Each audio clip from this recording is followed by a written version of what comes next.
Cancer আক্রান্ত বাবার চিকিৎসা কিভাবে হবে? ছোট ভাইয়ের পড়াশোনার খরচের জোগানই বা কে দেবে? এসব প্রশ্নের উত্তর খুঁজে বেড়াচ্ছে সন্তানহারা এক মা। কোটা বিরোধী আন্দোলনে ছাত্রদের সঙ্গে নেমেছিলেন রাজপথে।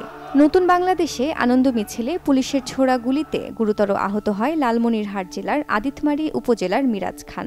ঢাকার যাত্রাবাড়িতে গুলিবিদ্ধ হবার পর চিকিৎসা না পেয়ে রংপুরে 3 দিন জীবনের সঙ্গে লড়াই করে মৃত্যু হয় মিরাজের। নিশ্চিন্তে খান, স্বাস্থ্যকর অল টাইম পান, অল টাইম হেলদি লাইফ।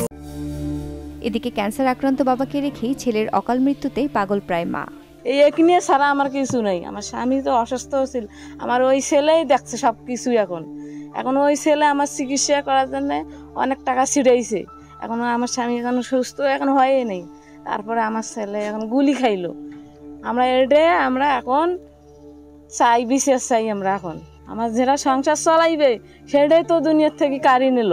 আমরা কিভাবে বাঁচবো, কিভাবে আমরা চলবো, আমরা কিভাবে খাবো, আমরা কিভাবে 2 ছেলের লেখাপড়া করবো, আমার জামারে কিভাবে চিকিৎসা করবো, আমরা কিভাবে বাঁচবো, আমাকে তো সেটাই সহযোগিতা করবে এরা। পরিবারটির এই দুরবস্থা দেখে সাহায্যের জন্য এলাকাবাসী এগিয়ে আসলেও তা যথেষ্ট নয়। এমতাবস্থায় বিত্তশালীদের পাশে দাঁড়ানোর আহ্বান জানাচ্ছে এলাকাবাসী। যার কাছে যেমনি পারছি অমনি হাওলাত বলাত নিয়ে কোনো রকম আর ভাই যানবাহন যা করার লাগে, যত টাকা লাগে এদিক ওদিক সেদিক নিয়ে টিয়া পরে ভাই চিকিৎসা করাইছিলাম, কিন্তু ভাইকে তো বললাম না বাসাইতে। তো আব্বু অসুস্থ এখন অনেক, আবার ছেলে মারা গিয়েছে, হয়তো বা তার শোক, বিভিন্ন ধরনের ঝামেলা, ঋণপাতি, একটা বোঝা হয়ে গেছে মাথার উপরে। মিরাজ ভাইয়ের বাবা তিনি দীর্ঘদিন ধরে অসুস্থ, প্রায় 2 বছর ধরে ক্যান্সারে আক্রান্ত। তেনার চিকিৎসা, পরিবারের দায়িত্ব সব কিছুই বড় ভাইয়ের কাছে ছিল। এখন তো আল্লাহ তাআলার ডাকে তিনি সাড়া দিয়ে চলে গেলেন। এখন দেশবাসীর কাছে, সরকারের কাছে একটাই চাওয়া, এই পরিবারের পাশে এসে দাঁড়াক।